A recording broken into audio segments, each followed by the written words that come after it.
설 명절을 어떻게 잘 보내셨습니까? 오늘 이렇게 지방에 고향에 간 친구들도 좀 있고 또 여행을 떠난 지체들도 좀 있어서 마음으로는 조금 허전함이 없지 않아 있습니다. 그러나 여러분의 마음을 또 저의 마음을 잘 모아 하나님 앞에 온전한 예배로 나아갈 수 있기를 소망해 봅니다. 올 한 해 제 마음속에 한 가지 자주 반복해서 다루려고 하는 주제 하나가 있습니다. 그 주제가 뭐냐면 평화라는 주제입니다. 지난 우리가 연말에 비폭력 대화라고 하는 것에 예수의 비폭력에 대한 의미, 그 비폭력의 가치에 대하여 제 마음에 깊은 이해가 있었는데, 그것을 올 한 해, 특별히 올 한 해가 3.1 만세 운동이 있었던 100주년을 기념하는 해이기도 해서 이 평화라고 하는 메시지를 이 다양한 의미 안에서 또 다양한 맥락 안에서 다루어보려고 하는 것이 저의 마음에 있습니다. 한 해 동안 여러분들이 그 평화라고 하는 주제에 대한 좀 깊은 이해가, 또 여러분 안에서 그 평안이라고 하는 주제가 어떤 맥락인가, 그리고 그것을 향한 갈망, 그리고 또 그것을 이루고자 하는 어떤 저항, 이런 것들이 저와 여러분 안에서 한 해 좀 열매 맺는 그런 기대와 소망을 가져봅니다. 평화라고 하는 주제, 누구나 좋아하는 주제 같습니다. 평화의 메시지, 얼마 전에 이 문재인 대통령이 자신의 이 SNS 안에 평창 동계올림픽이 만들어낸 기적, 이런 이야기를 엮어냈습니다.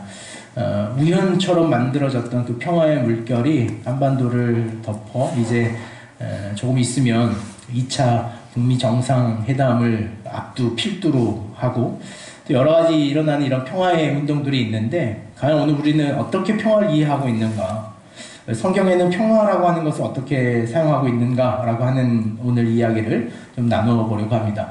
기독교 신앙에 있어서 종종 사용하는 단어 중에 평화보다는 화평이라는 단어보다 더 자주 쓰는 표현이 있습니다. 뭔 것 같습니까? 그 일반 사회에서는 잘 안 쓰는 표현입니다. 평안이라는 단어입니다. 평안하셨습니까? 뭐 이런 인사들을 주고받습니다. 여러분 혹시 이렇게 일반 사회에서 평안하셨습니까? 라는 인사 나눠본 경험 있으십니까? 잘 사용하는 단어는 아닙니다. 평안이라고 하는 단어가 뭐 그렇게 쉽게 사용되는 단어는 아니지만, 우리가 알고 있는 한 선교단체는 이 평화의 이 이스라엘 히브리어 원어인 샬롬이라고 하는 단어로 인사를 나누기도 합니다. 손가락 하나를 들어서 샬롬 이렇게 인사합시다. 요즘 좀 자주 안 하는 것 같아요. 저 캠퍼스에 있을 때는 예지도 이렇게 인사했던 것 같은데, 샬롬 이렇게 샬롬 인사합시다 이렇게 하면은 옆에 계신 분들하고, 손가락은 무슨 의미인지 잘 모르겠지만 약간 이렇게 샬롬 했던 경험이 있습니다. 평안을 구한다는 것, 평화라고 하는 것은 기독교 신앙의 굉장히 본질적 가치로 우리는 인식합니다. 어쩌면 여러분들이 신앙하는 근본적 이유이기도 합니다. 여러분 왜 신앙하십니까? 왜 어떤 기독교라고 하는 어떤 예수 그리스도를 따르는 신앙 말고 여러분이 하고 있는 이 종교적 행위 말입니다. 이 종교적 행위를 어디에 근거하고 있고 여러분들의 내면에 무엇을 목적하고 있는가 살펴보면 이 평안의 문제, 평화와 화평의 문제로 연결되다라는 거죠. 대부분의 종교는 그렇습니다. 그 종교를 통하여 평화가 깨어진다면 그 종교가 온전하지 않다, 불온전한 것이다 라고 하는 증명으로 가져가는 것이 이 평화에 대한 주장이고 이 평화에 대한 논리이기도 합니다. 예수 그리스도가 이 땅에 오셔서 자신의 삶을 희생하심으로 자신의 사랑을 드러내고 그 사랑을 경험한 사람의 마음에 이루어지는 것이 무엇인가 살펴보면 우리는 평화와 화평, 평안이라고 하는 단어에 대한 열망이 있습니다. 여러분 안에도 오늘 그 평안을 갖기 위해 이 자리에 앉아 계시는 분들이 좀 있지 않겠습니까? 무너진 내 삶의 문제. 어쩌면 오늘 본문 말씀을 읽으면서 여러분 그러시지 않았는가 싶습니다. 사람의 원수가 자기 집안 식구니라. 명절 끝자락에 참 그 여러 가지로 우리에게 가슴을 희벼파는 말씀이 아닐지 모르겠습니다. 혹시 목사님 제 삶에 그런 일이 있었나라는 오해가 또 있을 법도 하고, 마침 명절 딱 끝나고 나서 큐티 본문이 이 말씀이더라고요. 큐티 하시는 분들도 아마 깊게 공감하며 은혜를 누리셨을 것으로 여겨지는데, 사람의 원수가 집안 식구리라 라는 이 주님의 말씀이 과연 어떤 말씀일까라고 하는 것을 오늘 우리가 나누어 보려고 합니다. 평안이라고 하는 것이 기독교 신앙의 굉장히 본질적 가치, 그리고 우리가 희망하고 열망하는 이 종교의 마지막 최종점, 어쨌든 예수 그리스도를 믿었으니 그것을 결론적으로 내 안에 예수 그리스도가 계시다라고 하는 확신을 여러분들 안에서 무엇으로 확인할까 하는 거예요. 그것은 평화라고 하는 주제로 확인합니다. 내가 하나님의 은혜를 받았는가? 내가 오늘 이 자리에서 하나님의 임재를 누렸는가? 라고 하는 것은 내 안에 이루어진 평화로 우리는 그것이 증명된다라고 하는 결과론을 가지고 있는 거죠. 그래서 예배를 잘 드렸는가? 오늘 그 예배의 끝자락에 내 삶이 하나님 앞에 온전했는가라고 하는 것은 그 예배의 끝 결과물이 내 안에 평안으로, 평화로, 화평으로 유지되었는가에 대한 것으로 우리는 우리의 신앙과 예배의 결론을 가져가더라는 거예요. 오늘 그런 평화의 이야기를 가지고 있는 우리에게 오늘 주님이 하신 말씀은 지나치게 과격하지 않나 라는 생각을 갖게 하는 말씀입니다. 34절 말씀에 보면 내가 세상에 화평을 주러 온 줄로 생각하지 말라. 화평이 아니요 검을 주러 왔노라 그러는데, 내가 세상에 화평을 주러 온 줄로 생각하지 말라 라는 것이죠. 그 표현이 과격함을 뛰어넘어서 오늘 이런 말씀은 당시의 에세네파라고 하는 어떤 이단이나 오늘 우리 사회에 있는 어떤 이단들이 사용하기에 합당한 표현이 아닐까 싶습니다. 오늘 대부분의 이단들은 이런 논리를 또 주장하기도 합니다. 너의 신앙에 방해하는 가족이 있다면 그 가족과 등지는 것이 온전한 화평과 평화다. 오늘 마땅히 너의 신앙을 저항하고 방해하는 것이 있다면 그것과 저항하여 고개를 돌려라. 모략이라고 하는 전략으로 한 이단 종파에서는 그것을 자신들의 신앙의 교리로 가져갑니다. 그건 당연한 것이다. 그러므로 가출하는 것도 합당하고 부모와 등 돌리는 것도 전혀 문제가 되는 일은 아니다 라고 말하는 것이 어쩌면 예수님과 동일한 가치인가? 오늘 우리가 이 질문을 가져야만 이 말씀에 대한 진정한 의미와 가치를 헤아려 볼 수 있게 되더라는 거죠. 본문을 이해하기 위해서 우리가 가져야 될 한 가지 질문이 있습니다. 그건 뭐냐면 화평이 무엇인가라는 질문이에요. 여러분 평화가 뭐라고 생각하십니까? 여러분 생각하는 평화, 화평, 평안이라고 하는 것을 무엇으로 이해하고 있는가라고 하는 질문에서부터 오늘 이 말씀을 좀 같이 이야기해 볼까 합니다. 여러분 평화가 뭡니까? 평화가 제가 앞으로 나온 이유가 있죠. 왜 나왔을 것 같습니까? 3명 이상 졸기 시작하면 제가 앞으로 나오기로 마음을 3칸만 딱 나오고 도절면 한 2칸 더 나오는 거예요. 그래서 그 앞에가 서 있어야 되겠다는 생각도 합니다. 제 평화를 지키기 위해서겠죠. 여러분 생각 평화는 뭡니까? 평화.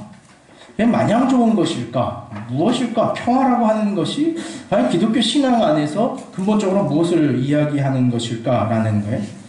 오늘 본문의 이야기는 예수님께서 너희들의 생각이 잘못되었다라고 하는 것에서부터 시작합니다. 여러분 본문 34절 말씀을 한번 읽어보실까요? 본문 34절 한번 같이 읽어봅시다. 시작.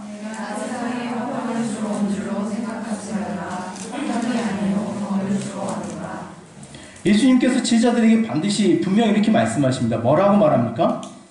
생각하지 말라라는 거예요. 오늘 이 말씀을 다시 유추해서 올라가 보자면 당시의 제자 공동체가 예수님께서 이 땅에 오신 목적과 이유를 화평이라고 하는 것에 두고 있었더라는 거예요.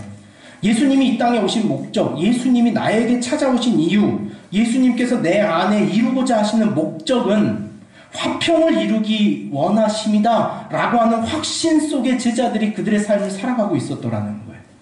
우리의 신앙으로 가져가 봅시다. 예수 그리스도가 십자가를 지고 당신의 거룩한 목숨을 바쳐 삶을 죽여 이 땅에 헌신하셨던 이유가 오늘 내 안에 평화와 화평을 이루기 원함 아니십니까? 라고 하는 질문, 그 확신 오늘 우리에게도 있더라는 거죠. 여러분 그 확신이 없으십니까? 그렇게 하셔야 합니다. 그것이 이 땅에 오신 목적이어야 하고 저에게 찾아오신 이유여야만 합니다. 라고 하는 것이 오늘 우리의 신앙의 관점에 있더라는 거예요. 제자들도 동일하게 여겼던 모양입니다. 이 같은 오해 속에서 예수님의 선언이 등장하는 것이 마땅한 것은 우리가 조금 앞으로 거슬러 올라갈 필요가 있습니다. 10장 5절에서 13절까지의 말씀을 여러분 한번 같이 보실까요? 예수님께서 제자들을 이 시대에 파송하십니다. 12제자들을 명령하여 이르시며 너희가 이 곳곳으로 흩어져라. 그러면서 복음을 전하는 그들에게 명령하시는 바가 이와 같습니다. 자, 5절 말씀에서부터 우리 8절까지 한번 같이 읽어볼까요? 5절에서 8절까지 같이 읽습니다.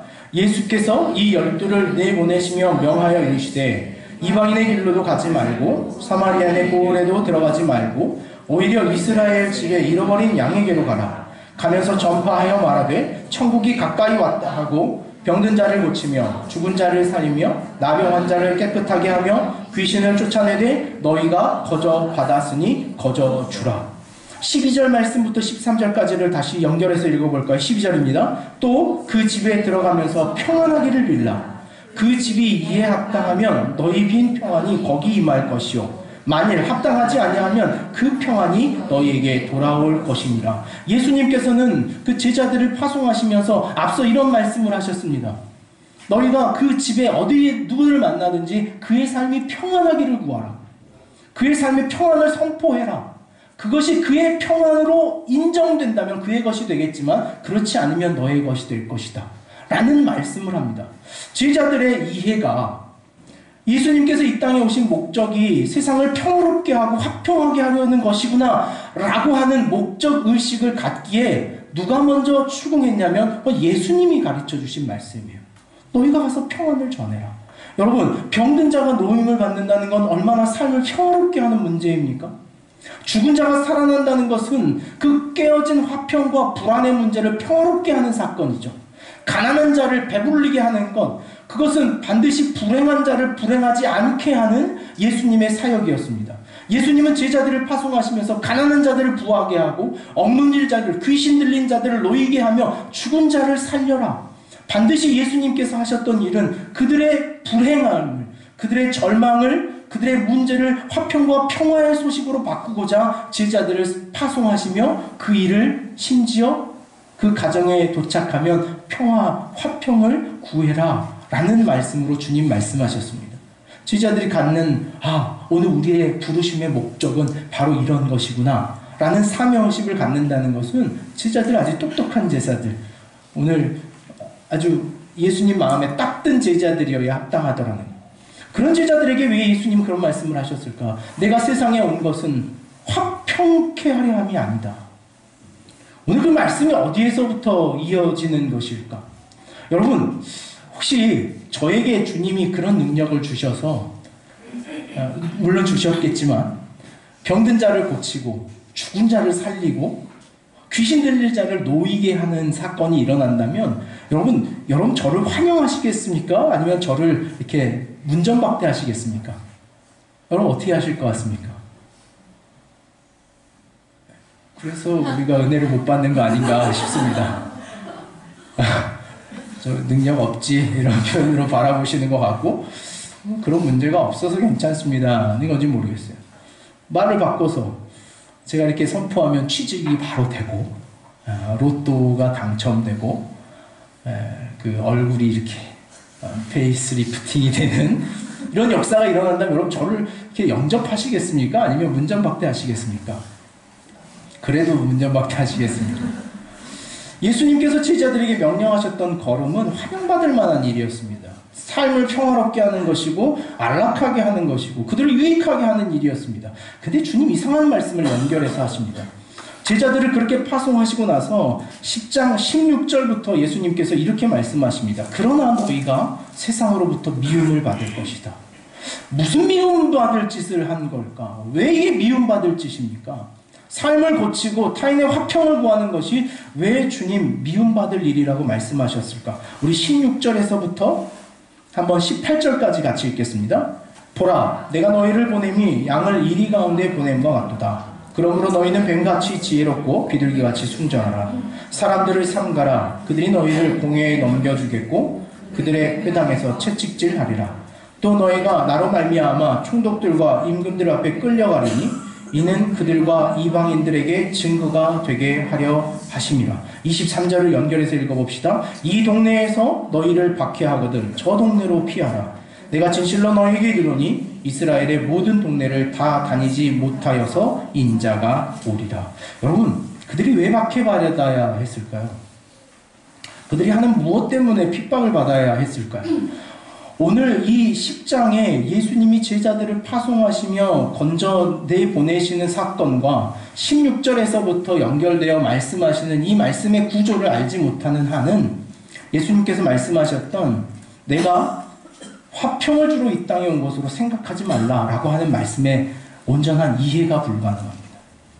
그 앞서 예수님께서 제자들을 파송하시며 오늘 그것을 말씀하시는 이유와 근거를 여러분들이 조금은 캐치했다면 아마 굳이 설교하지 않아도 오늘 이 34절에서 39절의 말씀이 이해되는 사람도 여기 있지 않을까 하는 기대를 가져봅니다. 없으십니까? 이해가 좀 여기까지만 해도 목사님 은혜가 충분합니다 하는 분이 당시에 이스라엘의 종교를 우리가 한번 거슬러 생각해 봅시다. 당시 이스라엘이라고 하는 종교는 당시의 유대주의, 유대교라고 하는 이스라엘의 전통의 종교는 그 어느 시대보다 평안한 시대를 살아가고 있었던 것이 그 당시의 유대의 종교 지도자들이었습니다. 당시 유대의 종교 지도자들은 로마의 권력으로부터 인정받은 종교였습니다. 로마의 지배 전략은 그 지방에 있는 전통의 종교와 전통의 윤리와 도덕을 인정하며 그들에게 그 전통과 윤리와 도덕의 가치관을 끌어갈 수 있게 하는 종교적 힘을 부여했던 것이 로마의 권력이었습니다. 로마의 권력은 유대에게, 그 유대의 종교 지도자들에게 그 종교 지도권을 가지고 있는 그 위치에 그 모든 전권을 위임하는 것으로 그 종교 지도자들은 이스라엘이라는 공동체에서 적어도 예수 그리스도가 그들에게 오기 전까지 평화로운 신앙을 누렸던 것이 당시의 유대의 종교와 신앙이었습니다. 이스라엘이라고 하는 땅은 그 전 1000년의 역사가 매번 정복당하는 역사였습니다. 이스라엘이 예수 그리스도 이전에 다윗의 왕조가 세워졌던 그 주전 1000세기로부터 쭉 그들의 역사는 매번 아수르와 이집트의 늘 공격 속에 살아갔던 그 전쟁의 위협을 무릅써야 했던 땅이 이스라엘이라고 하는 땅이었습니다. 그러나 예수 그리스도께서 역사하셨던 그 지역의 팔레스타인은 로마라고 하는 가장 큰 권력의 힘에 의해서 이제는 그 어느 시대보다 전쟁의 위협에서 평화로운 시대를 살아가던 것이 그 당시의 시대적 정황이었습니다.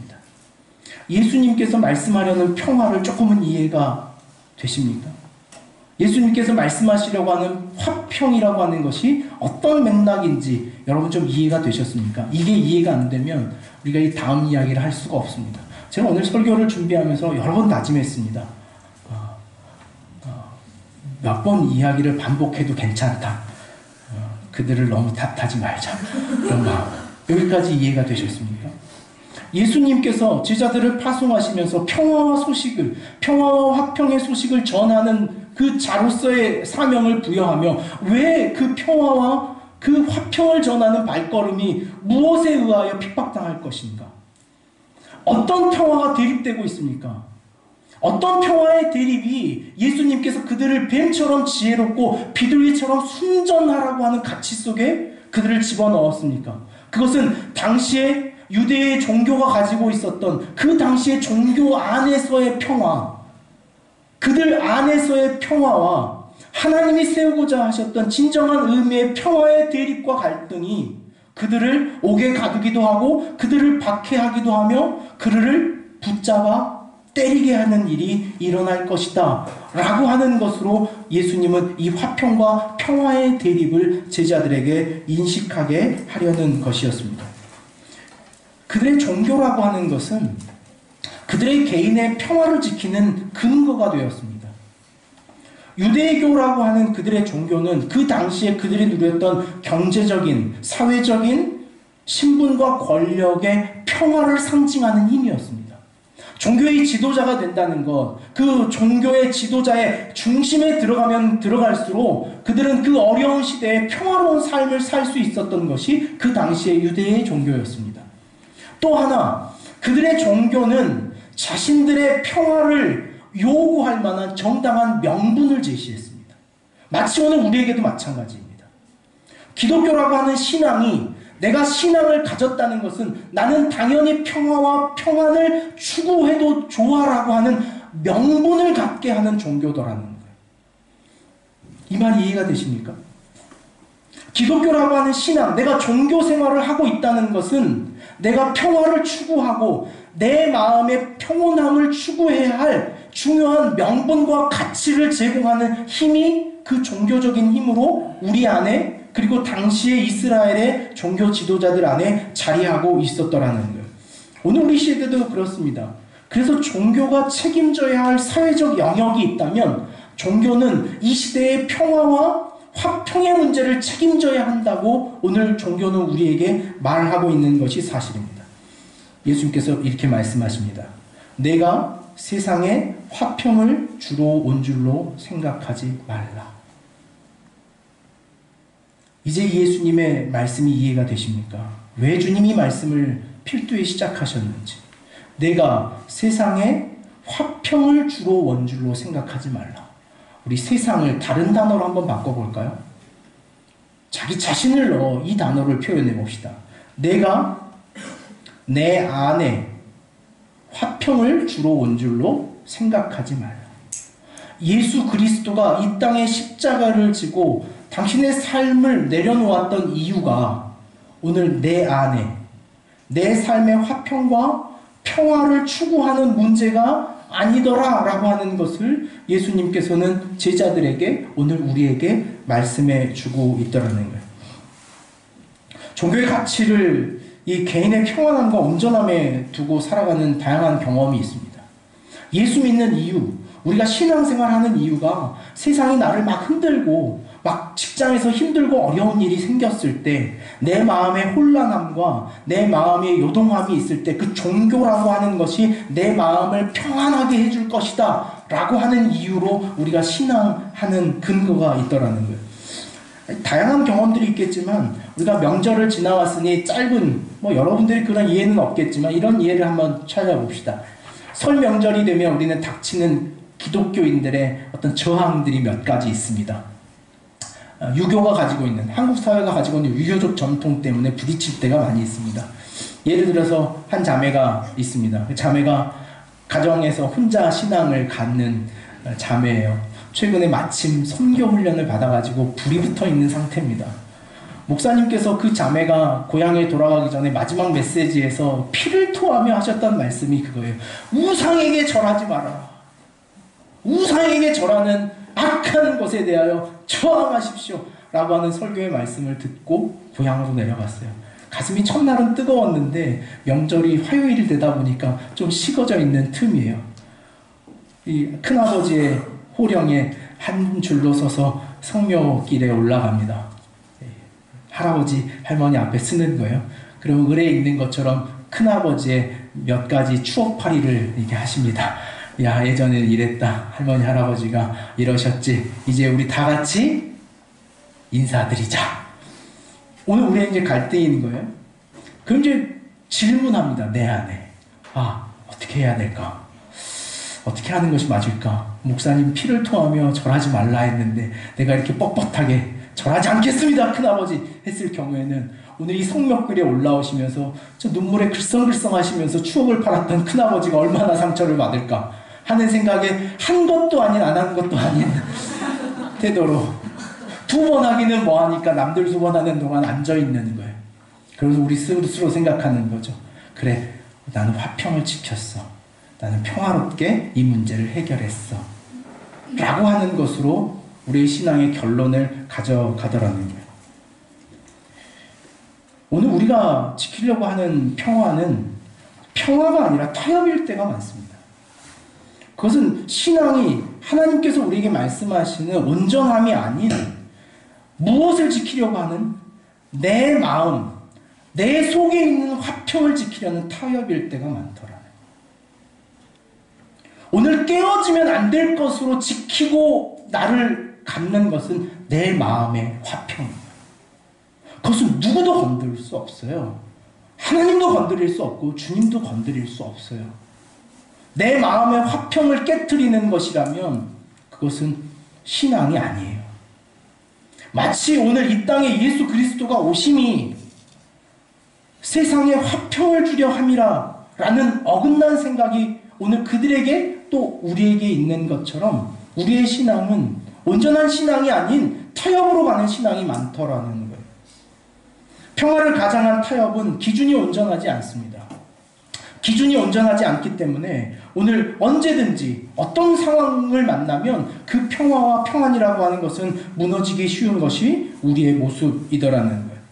기독교 신앙이 자신의 마음의 평화와 안식을 구하는 것이다 라고 하는 것으로 기독교의 신앙은 종교의 일차원적이고 단선적인 태도를 갖습니다.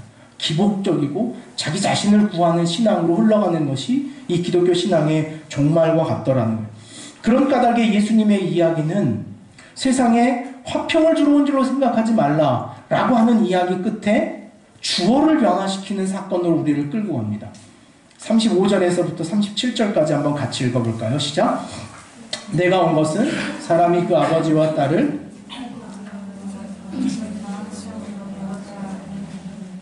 사람의 원수가 자기 집안 식구니라.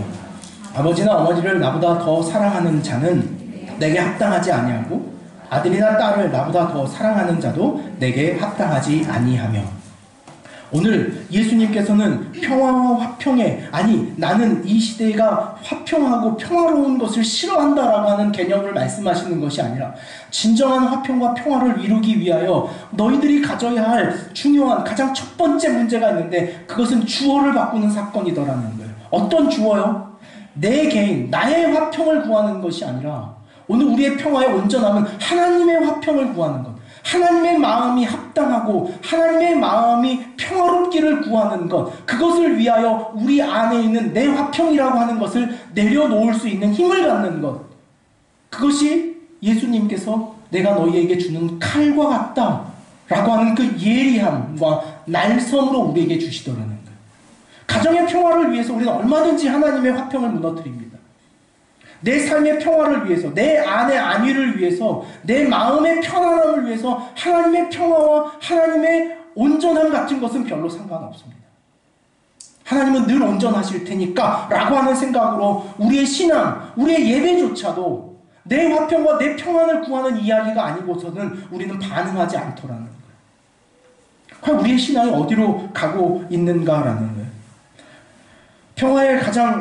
평화를 가장한 타협이라고 하는 것, 그것이 오늘 우리 안에 얼마나 쉽게 무너지고 넘어지는 것인가. 자신을 중심에 둔 평화가 아닌 내 평화, 내 안식, 내 안전함을 구하는 것이 아닌 예리한 기준과 날카로운 판단으로 하나님의 화평과 하나님의 평안을 찾아낼 수 있는 힘을 갖는 것, 그것이 예수님께서 말씀하시는 진정한 평화의 소식, 그것이 너희들이 그 땅에, 그 가정에 구해야 할 화평과 평화의 메시지더라 라는 말씀을 돌이켜 우리에게 생각할 수 있게 하시더라는 거예요. 실제 우리는 너무나 쉽게 흔들리고 불확실한 자기 자신의 기준으로 화평을 삼습니다. 여러분, 가장 안전하고 평화로울 때는 언제입니까? 그것은 그 타협이라고 하는 지점에 나를 가장 우위에 놓고 내 모든 주변의 상황이 나로 인하여 조절될 때 우리는 화평이라고 느껴요. 동의하십니까? 내 상황이 오늘 내가 서 있는 가장 정점으로 인하여 지배될 때 우리는 평화롭다라고 느껴요. 그래서 저희 아내와 저가 가장 평화롭다 느끼는 지점은 우리 아이들이 다 잠들었을 때예요. 가장 평화로운 시간. 그들이 다 잠들어 있을 때. 오늘 우리가 구하는 평화와 화평은 이런 거 아닙니까? 내가 가장 위에 있고 내 안에 컨트롤되고 내가 지배될 수 있는 세상으로서의 화평과 평화를 구한다면 마치 그것의 정당한 명분을 예수 그리스도의 십자가에서 뽑아내고 있는 것이 오늘의 우리의 기독교라면, 그것이 오늘 우리의 신앙이라면 오늘 예수님의 이 말씀이 우리의 가슴을 쳐야 되더라는 거예요. 내가 세상에 화평을 주로 온 줄로 생각하지 마라. 오늘 우리의 신앙이 근본적으로 추구하는 목적이 뭡니까? 여러분의 신앙의 궁극적인 추구의 목적이 어디에 있느냐는 거예요. 우리 따져보면 그렇습니다. 여러분 혹시 여러분 중에 쉽게 살인하실 수 있는 분 있으십니까? 손을 들어. 해보신 분이나 혹시? 그거 쉽지 않은 일입니다. 혹시 남의 물건을 쉽게 도둑질 하실 수 있는 분이 있으십니까? 마음에 전혀 거리낌 없이 나는 몇 가지는 들고 나올 수 있다. 여러분 생각해 보십시오. 여러 십계명 중에 살인하지 말라, 간음하지 말라, 도둑질하지 말라, 내 이웃에 거짓 증거하지 말라라고 하는 것이 있습니다. 여러분 이것을 하는 게 쉬울까요? 하지 않는 게 쉬울까요? 뭐가 더 쉬울 것 같습니까? 무엇이 여러분의 평화를 지키는 문제일 것 같습니까? 하지 않는 것이 우리의 평화를 지키는 문제. 당연합니다. 여러분 살인하기 위해, 남을 살인하기 위해 내 내면이 얼마나 요동쳐야 그를 살인할 수 있습니까? 내가 타인을 미워하기 위해서 내 안에 얼마나 많은 화평이 깨어져야지만 그를 미워할 수 있습니까? 우리가 살인하지 않는 이유는 그를 존경하고 그를 위하고 그를 아껴서가 아니라 내 안에 평화가 깨어지기 싫은 마음 속에 그의 것을 존중하는 것으로서의 도둑질이 아닌 그것을 하기 위해 내가 얼마나 깨어져야 하는가에 대한 그 문제 때문에 그의 것을 손대지 않는 자기중심적인 평화의식, 자기중심적인 온전함의 의미가 오늘 우리의 신앙뿐만 아니라 우리의 삶의 가치관에 너무 깊숙이 들어와 있다는 것을 오늘 주님 우리에게 말씀하여 주시는 거예요. 얼마나 그것이 과격했냐면 예수님은 그것을 칼을 들어야 하는 문제다라고 이야기하셨어요. 그냥 말로 되는 문제, 조금 타일러서 되는 문제, 사탕 손에 쥐어져서 뺏을 수 있는 문제가 아니라 칼로 도려내야 될 만큼 중요한 문제라고 예수님 우리에게 말씀하시더라고요. 저뿐만 그렇습니까? 여러분 그렇지 않습니까? 내 안에 평화를 구하는 것, 내 삶의 화평을 구하는 것, 그것이 무너지지 않기 위해서 안간힘을 쓰고 버티고 있는 것, 마치 내 안에 화평이 무너지면 세상이 쪼개질 것처럼 타인에게 분노하고 타인에게 화하는 것. 오늘 종종 제 삶의 평화가 무너지는 지점이 있습니다. 그건 언제냐면 제 앞에 이렇게 확 차가 끼어들 때예요. 저는 이렇게 제 평화롭게 제 차선을 가고 있는데 이 버스같이 큰 차가 확 들어옵니다. 그럼 우리는 막 분노해요. 뭐가 깨어졌기 때문에요? 질서와 공의, 사회적 질서와 공의라고 하는 명분을 앞세워서 저런 식으로 운전을 하는 정말 저 짐승 같은, 우리는 먼저 그를 인격 아래로 끌고 와야 돼요. 그래야 죽이기 쉽거든요. 저 짐승 같은 짓, 저 사람 이하의 짓, 그러므로 그는 어떻게 해야 되는 거예요? 그러므로 죽어야 돼요.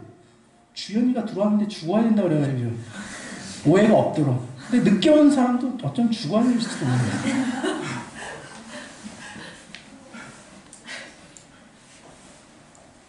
오늘 사회 안에서도 우리는 그런 공분을 쉽게 경험합니다.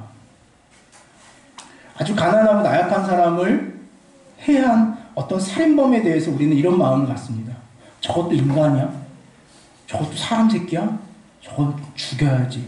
저거 살려놔서 뭐해? 여러분, 우리가 살인하기 어려운 것, 내 평안을 갖기 위해서 그 살인에 대하여 찾아가지 않는 마음의 그 중심은 이내 흔들리고 맙니다. 언제요? 누군가가 내 평화를 공격했을 때. 자기중심의 평안의 욕구가 크면 클수록 분노가 더 큰 법입니다. 내 안의 그 평안과 내 안의 화평을 더 욕망하면 욕망할수록 타인에 대한 분노는 비례하는 거예요. 오늘 우리가 화평을 찾아 타협하는 인간이거나 아니면 분노하는 인간이더라는 거예요. 무엇 때문에요? 내 안의 화평 때문에, 내 마음의 평화 때문에, 그거 깨트린 것에 대하여 참을 수 없는 마음 때문에 우리는 그런 마음을 가지고 살아가더라는 거예요. 제가 재밌게 봤던 짧은 영상 하나를 보면서 우리 이야기를 계속해 볼까요?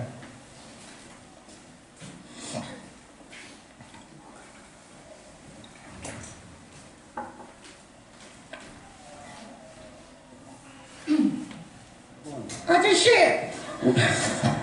왜요? 저기 저 아저씨. 누구, 저분요? 안경 끼고. 손 한번 잠깐만 들어주겠어요? 예, 저분 맞아요? 맞아. 왜 갑자기요? 닮아가지고. 누구를? 우리 남편. 야! 남편 아니에요. 닮았잖아! 여기까지 따라왔냐? 야, 인간아! 남편이라고 생각하고 한마디 하세요. 끌고 나가세요. 네. 긴 영상입니다. 복화술 하시는 집사님이세요. 혼자 다 소리를 내는 겁니다. 풀 영상이 있는데 뭐 재미있습니다. 저희 아이들이 이걸 한번 보고는 막 계속 따라해요.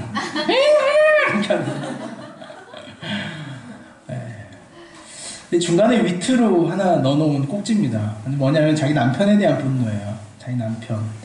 자기가 살아오면서 내 신앙을 방해했던 남편. 우리 이렇게 말합니다. 누가 내 신앙을 방해하면, 내 신앙을 찾아 화평하려고 하는 내 삶을 방해하면 그는 우리가 공격해도 된다고 생각할 때가 많아요. 아, 사람의 원수가 집안 식구구나. 그러면서 기도해. 하나님 저 왼수 같은 것을 하나님 언제 저 하시렵니까? 그러면서 우리 옛 권사님들 집에다 곰국 일주일치 끓여놓고 열심히 교회 가서 봉사하고 섬기지만 집안일은 전혀 하지 않는, 근데 그것에 정당함을 누려요. 왜요? 거기에 평화가 있다고 생각하니까. 기독교라고 하는 신앙이 여러분 잘못되면요, 오히려 신앙하지 않는 사람보다 훨씬 위험합니다. 기독교라는 신앙을 가졌기 때문에 나는 평화로워야 돼, 나는 화평해야 돼, 내 평화를 건드릴 수 없어 라고 하는 것으로 우리 신앙은 더 가요. 더. 그래서 열심히 신앙하면 할수록 그 화평이 깨어진 지점, 아니 화평이 아닌 내 화평이 깨어지는 지점을 견디지 못해요. 하나님, 왜 제 안에 이런 문제가 온 거죠? 왜 제 건강이 무너져야 합니까? 왜 제 가정이 이런 형식이어야 됩니까? 왜 제 삶이 이렇게 되어야 하죠? 왜 잘 나가지 않고 자꾸 넘어지는 거죠? 라고 하는 것으로 우리의 신앙은 하나님을 향하여 분노하거나 절망하거나 원망하는 것으로만 흘러가더라는 것. 예수님 말씀하시는 거예요. 내가 세상에 화평을 주러 온 줄로 생각하지 말라. 이렇게 아주 여러 가지를 개인의 삶에 적용하게 합니다. 내가 세상에 화평을 주러 온 줄로 생각하지 말라. 여러분은 어떻게 생각하고 살아가셨습니까? 여러분의 신앙은 무엇으로 신앙한다 생각하고 살아오셨습니까? 저는 이 말씀을 3주 전 이 말씀을 질문하는 지체가 있었습니다. 목사님, 지금 누가복음에 있는 이 말씀 도저히 이해가 안 돼요. 왜 이 말씀하셨을까요? 그래? 이건 말이야 라고 몇 마디 답을 줬는데 그 답이 제 안에 시원찮았어요. 막 화가 나는 걸 집에 가서. 이씨, 바로 대답했어야 됐는데 그것도 올라가지고 하면서 이 말씀을 다시 묵상하기 시작했던 것이 이 말씀과 만났던 계기가 됩니다. 이 말씀을 묵상하던 중에 저는 구약에 있었던 한 이야기가 번뜩 떠올랐어요. 그 구약의 오늘 이야기를 그대로 옮겨놓은 것과 같은 이야기가 하나 등장합니다. 그게 오늘 우리가 읽었던 창세기 22장에 있는 이야기예요. 아브라함과 이삭의 이야기입니다. 칼을 들어 자신의 아들을 찔러야 했던 아브라함의 이야기예요. 우리 그 이야기로 한번 거슬러 올라가 볼까요? 창세기 22장 2절에 있는 말씀입니다.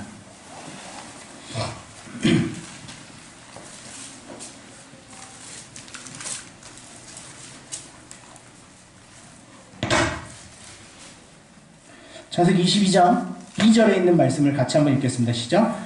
여호와께서 이르시되 내 아들 내 사랑하는 독자 이삭을 데리고 모리아 땅으로 가서 내가 내게 일러준 한 산 22장 2절 말씀은 예수님께서 오늘 마태복음에 하셨던 말씀과 동일합니다. 세상에 내가 화평을 주러 온 줄로 생각하지 말라라고 하는 말씀이 적용되는 말씀입니다. 아브라함에게 있어서는 오늘 이 사건이 자신의 화평이 깨어지는 지점입니다. 동의하십니까? 얼마나 깨어진 화평이겠습니까? 만약에 아브라함이 이 자신의 화평이 깨어지는 지점을 태엽으로 받아들였다면 어떻게 받아들였을까요? 그건 아마 이렇게 받아들였을 겁니다. 하나님이 아브라함에게 말씀을 하지만 아브라함이 그렇게 생각했을 거예요. 열심히 고민하며 기도합니다. 철야를 했겠죠. 며칠 금식은 하지 않았겠습니까? 아들을 내놓으라는데 우리 예언 형제 가능하겠어요? 이 말씀이? 불가능한 일이에요.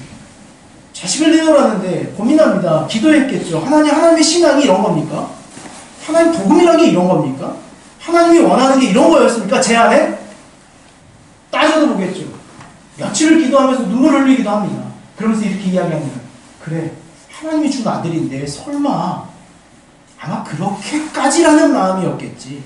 그렇게까지 살아가라는 것이겠지. 그렇게까지 하나님 앞에 서라는 문제겠지. 우리가 민족의 아버지가 되는 것은 포기하고 그냥 이 이삭 100세 얻은 귀한 아들 데리고 아내와 같이 저기 하나님 좀 외곽에서 아웃사이드로 그냥 살아가자 라는 형식으로 자신의 화평을 중심에 뒀다면 아마 타협하는 길을 걸었을지도 모르겠어요. 또 한편으로 아브라함에게 분노가 있었다면 이런 의견도 가능하지 않을까라는 추측을 해봅니다. 그건 뭐냐면 이삭이라는 아들이 100세의 귀하게 얻었습니다. 100세에 낳았더니 아브라함이 힘이 있어요? 없어요? 힘이 별로 없어요. 잘 안 놀아줬습니다. 그랬더니 이삭이 버르장머리 없이 컸어요. 그래서 아버지 아기를 아주 그냥 우습게 여깁니다. 그래서 아빠가 야 저기가 물 좀 떠 그랬더니 네가 떠나먹어 막 이러고 난 하나님 말씀만 들어. 난 왜냐 하나님 날 정죄해줬으니까. 난 하나님이 나를 낳았지 아빠가 뭐 나를 낳았어? 능력도 없으면서.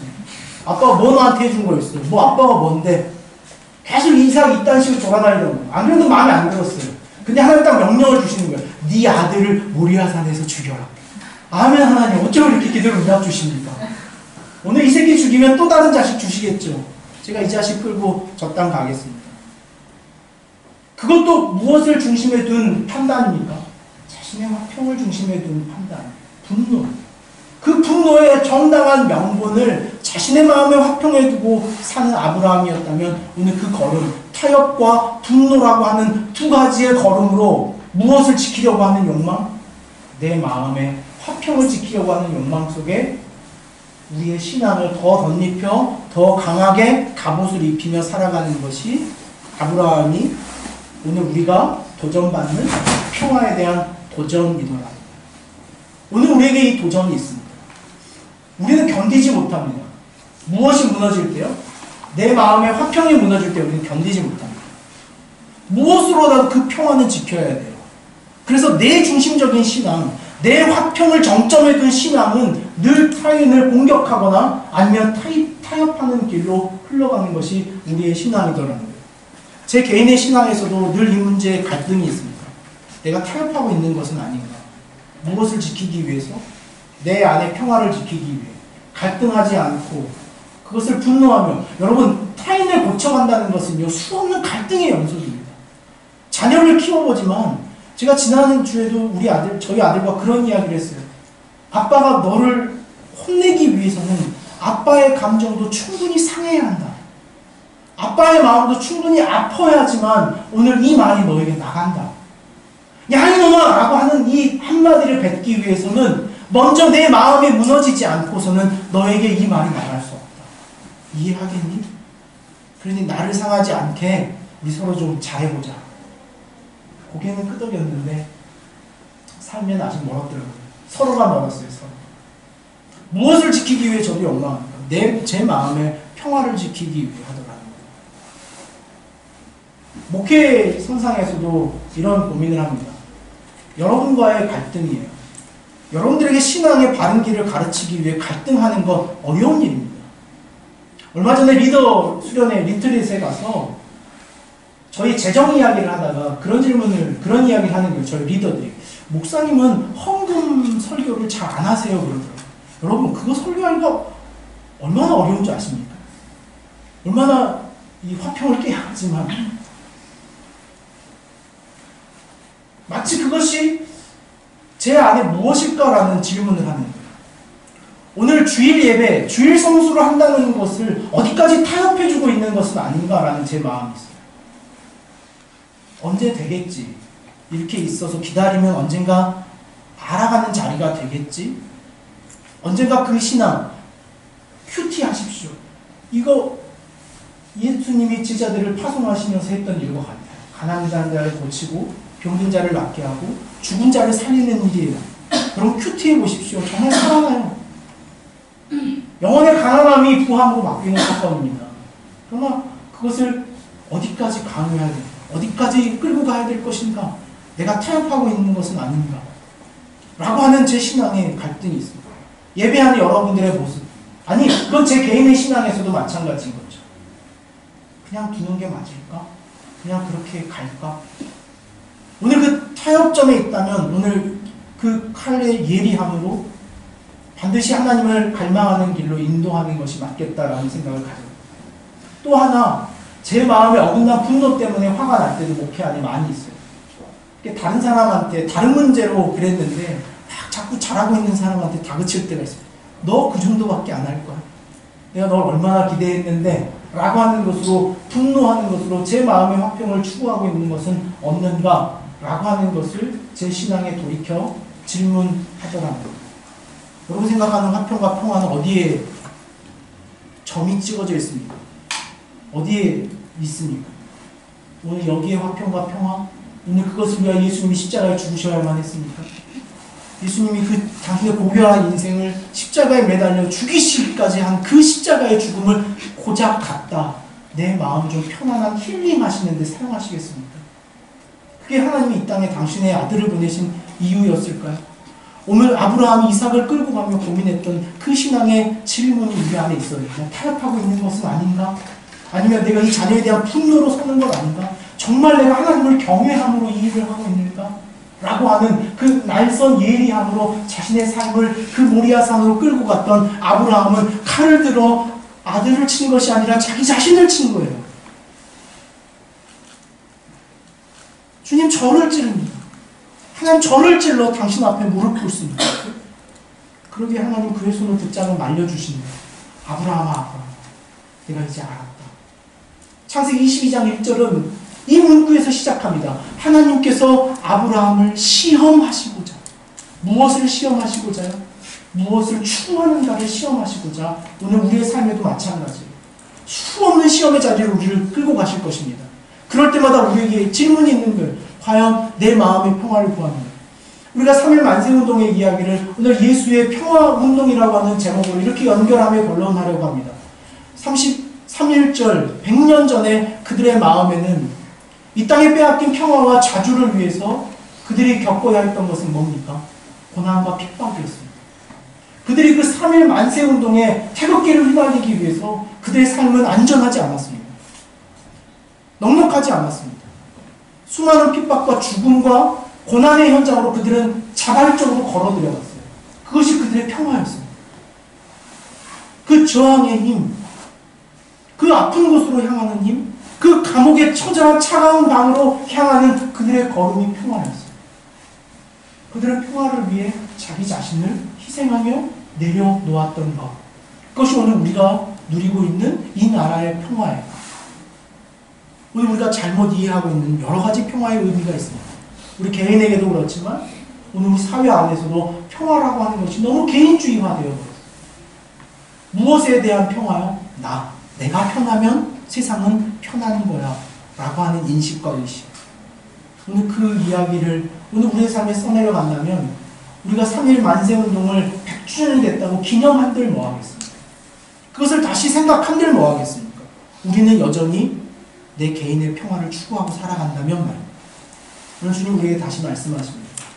오늘 이 평화, 내 마음 좀 요동쳐야 돼요. 사실 무엇을 위해요? 하나님의 공의를 위해서, 하나님의 평화를 위해서 우리의 마음을 저항하고 막 가슴이 뛰어야 돼요. 평화가 깨어져야 돼요. 사실은 내 마음의 온전함이라고 하는 것이 좀 터져 나와야 돼요. 분노할 수도 있어야 하고 오늘 우리의 삶에 저항이 일어나야지만 그 하나님의 평화와 하나님의 공의가 이루어지는 줄로 오늘 우리의 마음속 깊이 다시 생각하는 저와 여러분의 신앙이 될 수 있기를 원합니다. 누가복음에 있는 말씀 중에 성탄절이 되면 늘 암송되거나 외워지는 말씀 한 구절이 있습니다. 누가복음 2장 14절 말씀에 보면 지극히 높은 곳에는 하나님께 영광이요 땅에서는 하나님이 기뻐하신 사람들 중에 평화라. 하나님의 영광과 땅의 평화라고 하는 것은 같은 선상에 있는 문제죠. 하나님의 영광을 구하는 그 공의의 원칙, 그 질서의 원칙이 평화예요. 평화는 반드시 질서와 함께합니다.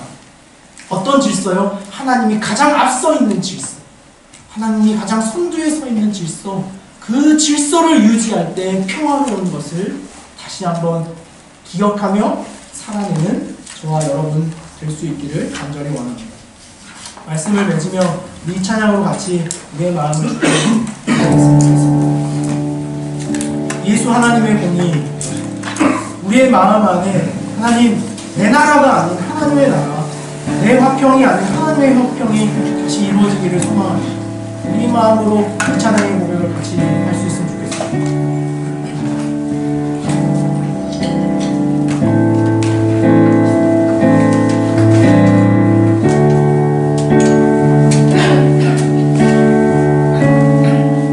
예수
끊임없고 온전하며 완전한 평화의 자리를 뒤로하고 이 땅에 그 모순과 불편함과 그 부정확함의 자리로 내려오신 그 예수의 평화의 운동을 우리로 깨닫게 하여 주시옵소서. 오늘 주님의 그 이 땅에 오심이 오늘 어긋 적용되어 내 개인의 화평과 내 마음의 안전함을 추구하는 것으로 전략해버린 우리의 신앙과 종교적인 행위 앞에 오늘 예수님의 이 장엄한 말씀이 들려지게 하여 주시옵소서. 내가 세상에 화평을 온 줄로 생각하지 말라. 내가 세상에 화평을 주러 온 줄로 생각하지 말라. 오늘 가정의 화평을 추구하기에 타협하며 분노했던 우리의 신앙의 자리를 다시 돌이켜보며 하나님의 평화, 그 공의의 나라를 다시 꿈꾸는 저희와 우리의 신앙과 우리의 교회가 되게 하여 주시옵소서. 우리의 평화로운 신앙의 지점을 위해 추구하는 것이 아니라 이 땅에 온전한 하나님의 나라를 위하여 저항하는 그리스도인들이 되게 하여 주시옵소서. 되지 않은 것이 있다면, 모순되고 불완전한 것이 있다면 그것을 해결하기 위하여 자신의 삶을 희생하는 그리스도인으로서의 그 위치와 역할을 감당하는 우리 모두가 되게 하여 주시옵소서. 하나님, 오늘 우리의 신앙과 우리의 행위를 다시 돌아보게 하심으로 그 평화의 이야기를 다시 다루게 하셨습니다. 3.1 만세운동의 그 태극기를 가슴에 품었던 그 민족의 열사들과 같이 그 이 나라의 평화와 그 자주와 그 자립의 이야기를 위하여 자신의 삶을 그 평화 이외의 자리로 옮겨냈던 그 열사들의 걸음과 같이 오늘 우리의 걸음이, 오늘 이 민족을 향한 걸음이, 이 시대를 향한 걸음이 희생과 자기 내려놓음의 지점에 서는 저희들 되게 하여 주시옵소서. 개인을 추구하는 것이 온전한 것처럼, 당연한 것처럼, 마땅한 것처럼, 진리인 것처럼 선언하는 이 시대의 문화로부터 반드시 저항할 수 있는 우리가 되게 하여 주시옵소서. 그것이 얼마나 우리를 망하는 길로, 그것이 우리를 얼마나 도피하는 길로 향하게 하는 것인가를 다시 생각하며 하나님 앞에 우리의 신앙에, 우리의 삶의 진정한 화평과 평화를 구하는 자들로 다시 일어서게 하여 주시옵소서. 오늘 그 희생과 그 삶의 자리를 통하여 우리 가정 안에, 우리 삶 안에 온전한 하나님의 샬롬의 나라가 역사하기를, 또 역사할 것을 믿사오며 우리 주님 예수님의 이름으로 기도하옵나이다. 이제는 우리 구주 예수 그리스도의 구원의 은혜와 하나님의 크신 사랑과 성령의 위로 교통하시는 역사가 이제 하나님의 공의, 그 평화의 소식을 가지고 다시 그 평화의 사람으로 살아가고자 결단하는 주의 거룩한 자녀들 위해, 저들의 삶과 가정 위에, 이 나라와 이 민족 위에 이제로부터 영원토록 함께 하시기를 간절히 축원하옵나이다. 아멘.